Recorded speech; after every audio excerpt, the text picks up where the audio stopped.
رسالة لأهل غزة والأهل فلسطين، رسالة من متخاذل ومن مقصر في حقكم وحق نفسه وحق ربنا قبل أي حاجة طبعا. رسالة كل مسلم حاسس بتقصيره وحاسس إنه مش عارف يعمل إيه. رسالة كل واحد شايفكم ومش عارف يساعدكم بإيه، وكل يوم بتعلمونا الصبر والإيمان والتوحيد من أول وجديد. صبرا أهل غزة فإن موعدكم الجنة بإذن الله. ويكفيكم إن ربنا سبحانه وتعالى ابتلاكم بلاء قريب من بلاء الرسول صلى الله عليه وسلم، لما كان الرسول والصحابة كلهم كانوا في شعب أبي طالب، مكان أصغر من غزة بمراحل، يعتبر حارة واحدة من حارات غزة، ومحاصر اكتر من شهر واتنين ومن سنة واتنين، محاصر 3 سنين، مفيش اكل ولا شرب ولا غاز ولا كهرباء ولا اي حاجة، لدرجة ان الاطفال والنساء كان بيتسمع صوتهم وصوت عياطهم انهم مش عارفين ياكلوا، لدرجة كانوا بياكلوا ورق الشجر.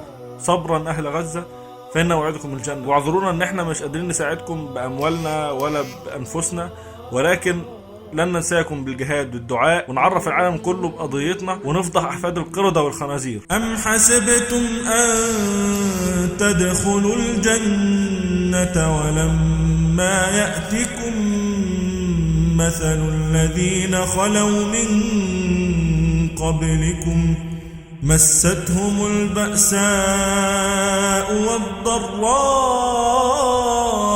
وزلزلوا حتى يقول الرسول والذين آمنوا معه متى نصر الله وزلزلوا حتى يقول الرسول والذين آمنوا معه متى نصر الله ألا إن نصر الله قريب ألا